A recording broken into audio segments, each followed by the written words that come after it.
Selamat malam Bapak dosen. Di sini saya akan menjelaskan tentang database development Pegadaian yang akan dijelaskan oleh saya sendiri Muhammad Hasan dan Justin Januar. Next. Nah, di sini saya akan menjelaskan tentang perusahaan Pegadaian. Jadi perusahaan Pegadaian ini perusahaan yang didirikan pada tahun 1901 dan merupakan badan usaha milik negara atau BUMN yang bergerak di bidang jasa keuangan dengan fokus utama pada pemberian kredit dengan jaminan gadai berbagai opsi yang dapat digadaikan. Next. Nah, visi dan misi dari Pegadaian ini adalah yang pertama, visinya menjadi perusahaan keuangan paling bernilai di Indonesia dan agen inklusi keuangan pilihan utama masyarakat. Dan misinya itu memberikan manfaat dan keuntungan yang optimal bagi seluruh pemangku kepentingan dengan mengembangkan bisnis inti. Yang kedua, memperluas jangkauan layanan UMKM melalui sinergi ultramikro untuk meningkatkan value proposition. Next. Oke, ini organization struktur pada Pegadaian. Jadi Pegadaian ini memiliki dua kantor. Yang pertama adalah kantor cabang, terus yang keduanya itu kantor wilayah.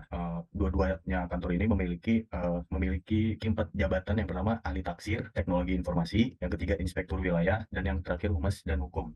Kantor wilayah dan kantor cabang ini memiliki 4 bagian. Yang pertama itu ada bagian operasional dan pemasaran, yang kedua bagian keuangan, selanjutnya bagian sumber daya manusia, dan yang terakhir bagian logistik. Oke, next. Oke, jadi di sini saya akan menjelaskan fungsi dan tugasnya setiap jabatan yang ada di Pegadaian. Yang pertama itu position leader atau pemimpin. Fungsinya merencanakan, mengorganisasikan, melaksanakan, dan mengendalikan kegiatan operasional, administrasi, dan keuangan kantor cabang dan unit pelayanan cabang. Yang kedua, asisten manajer bisnis emas. Fungsinya merencanakan, mengkoordinasikan, melaksanakan, dan mengawasi kegiatan operasional usaha emas di kantor cabang sesuai kewenangannya. Dan yang ketiga, asisten manajer bisnis gadai. Fungsinya melaksanakan dan mengawasi penetapan taksiran barang, penetapan pinjaman, keuangan, serta administrasi bisnis gadai sesuai dengan kewenangannya. Next. Oke, ini jadi tugas-tugasnya setiap jabatan yang ada di Pegadaian. Yang pertama itu memastikan kantor cabang mempunyai rencana kerja dan anggaran kantor cabang dan UPC di bawahnya. Memastikan lelang. Yang kedua, memastikan lelang telah dilakukan di kantor cabang sesuai prosedur. Yang terakhir, menentukan besarnya perkiraan sesuai dengan batas kewenangan. Yang kedua ada asisten manajer bisnis emas. Tugasnya itu merencanakan, mengkoordinasikan, melaksanakan, dan mengawasi kegiatan operasional usaha emas. Yang kedua, melaksanakan tugas-tugas lain atas permintaan pimpinan cabang yang berkaitan dengan operasional usaha emas. Yang terakhir, menyiapkan laporan kegiatan operasional usaha emas di kantor cabang.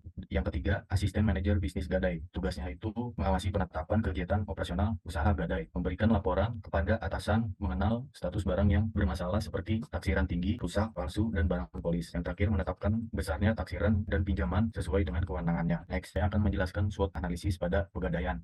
Yang pertama itu ada strength yang diproduksi dengan kualitas konsisten. Yang kedua, pengemasan berbasis unit untuk memudahkan distribusi. Yang ketiga, pertumbuhan dan perkembangan yang berkesinambungan dari waktu ke waktu. Yang kedua itu weakness. Yang pertama, membantu program pemerintah untuk meningkatkan kesejahteraan masyarakat. Yang kedua, memfasilitasi usaha kecil dan mikro. Yang ketiga, meningkatkan jumlah individu yang ditugaskan. Yang ketiga, opportunities. Yang pertama, usaha kecil dan menengah yang membutuhkan modal. Meningkatnya permintaan masyarakat akan peningkatan pelayanan. Yang ketiga, potensi pembukaan unit atau outlet baru. Dan yang terakhir, trades. Banyak perusahaan yang berfokus pada pengembangan produk baru. Itu yang pertama. Yang kedua, meningkatkan fokus pada penyampaian layanan yang cepat dan efisien. Yang terakhir, meningkatnya perkembangan keuangan perbankan dan jasa keuangan. Nah, berikutnya adalah mission statement. Itu apa itu mission statement? Itu bertujuan untuk dibuatnya aplikasi atau sebuah sistem untuk memudahkan calon nasabah untuk melakukan aktivitasnya. Untuk salah satu contohnya adalah misalkan menggadaikannya, meminjam dan membayar tagihannya. Selain itu juga mencatat data diri nasabah supaya lebih mudah mencari informasi melalui KTP dan lain-lain. Nah, pertama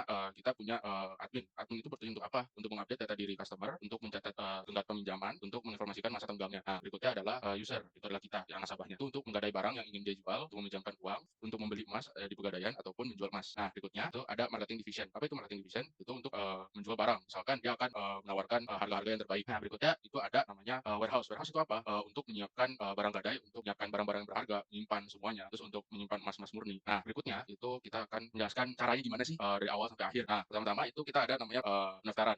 Untuk melakukan pendaftaran anggota baru. Nah, dia akan memberikan kayak misalkan pendaftaran, oh ini kita butuh KTP, butuh tempat tinggal dan lain-lain, nomor HP. Nah, berikutnya ada data transaksi. Nah, bagi pihak yang ingin melakukan transaksi itu kita harus mengecek dulu apakah dia sudah membayar lunas tagihan-tagihan sebelumnya ataupun mulai ingin meminjam tuh. Berikutnya ada barang. Barang itu jatuhnya seperti barang itu misalkan untuk menyimpan barang berharga. Nah, berikutnya ada pembayaran.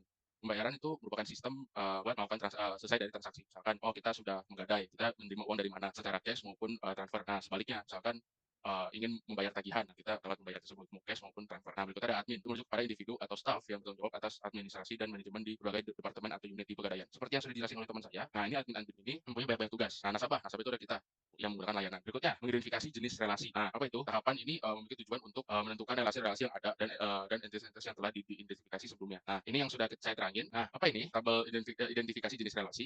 Dari admin itu mempunyai satu tujuan, satu relasi itu untuk mengawasi pendaftaran. Nah, berikutnya adalah nasabah. Nasabah itu pasti satu untuk banyak sekali mengajukan misalkan mau ke pendaftaran. Nah, untuk pendaftaran itu memiliki satu tujuan dan memiliki satu atau lebih. Misalkan dia mau ke barang, mau mengecek barang yang sudah ada atau enggak, terus data transaksinya atau pembayarannya itu bisa. Nah, untuk data transaksi itu menuju ke pembayaran saja ataupun ke data transaksi. Berikutnya ini adalah identifikasi atribut. Contohnya ini kita masuk lagi, kita pecahin lagi ya. ID admin itu pasti kode dari adminnya sendiri. Nama admin, nama passwordnya dong. Dia masuk mengakses data-data kita. Nah, habis itu ada barang, itu ada ID barang atau kode barang. Terus ID pendaftaran juga sama. Nama barang itu kayak misalnya emas, ratana. Total barang adalah total yang barang yang kita simpan atau kita gadaikan. Nah, nasabah ini adalah bisa ID nasabah, misalkan nama kita atau misalkan kadang-kadang kita dikasih nomor buat nah ini ya sesuai dengan ini nomor induk penduduk misalkan. Terus nama nasabah. Terus misalkan berikutnya adalah pendaftaran. Itu kita ada ID pendaftaran, ID nasabah, ID admin, semuanya kita include jadi satu. Terus nama nasabahnya, NIK, nomor telepon, jenis kelamin, alamat, dan nomor rekening. Nah, data transaction itu ada ID transaction, terus tanggal transaction, bunga, jatuh tempo, tanggal pembayaran, total pinjaman, denda. Berikutnya pembayaran, ID pembayaran, ID transaction, dan total pembayaran. Nah, bukan tentang database planning ERD-nya. Nah, dari pertama itu dari kategori barang, itu kita punya ID barang, ID kategori yang satu untuk semua barang di ID barang. Habis itu kita ada admin, dari ID admin, satu admin bisa ke-connect ke banyak data transaksi. Nah, habis itu nasabah, dari satu nasabah kita bisa mengakses ID barang, ID pembayaran, sama ID transaksi. Nah, data transaksi itu satu data transaksi bisa ke ID pembayaran, satu data transaksi ke satu ID pembayaran. Next. Oke, di sini saya akan menjelaskan database desain pada Pegadaian. Yang pertama itu kita membuat database-nya yaitu My Pegadaian.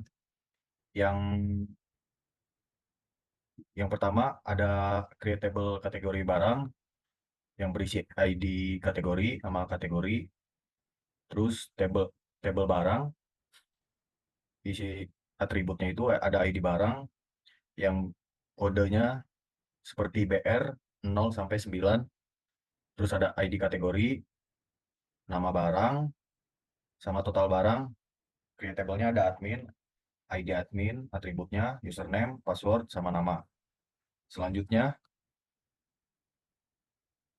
ada table admin, atributnya itu ada ID admin, kodenya AD 0 sampai 9, terus atribut selanjutnya ada username, password, sama nama.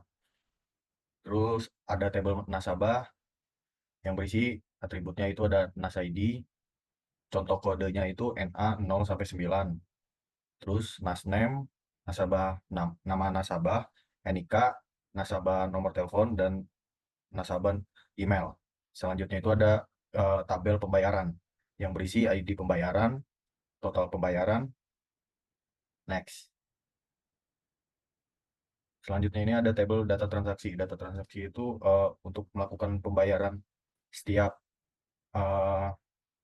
yang dilakukan untuk pelunasan mengambil barang jaminan. Ini atributnya itu ada ID transaksi, ID barang, ID admin, terus nasabah ID, tanggal transaksi, bunga, jatuh tempo, tanggal pembayaran, total peminjaman, dan denda. Next. Ini insert intunya dari Pegadaian. Yang pertama itu ada kategori barang, insert into kategori barang. Terus yang kedua ada barang, insert into barang.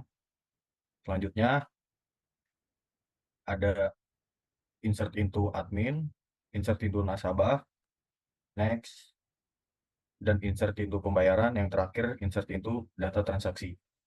Next. Nah, yang terakhir itu ada select from barang, select from kategori barang, select from admin, dan select from nasabah, dan terakhir select from data transaction. Terima kasih.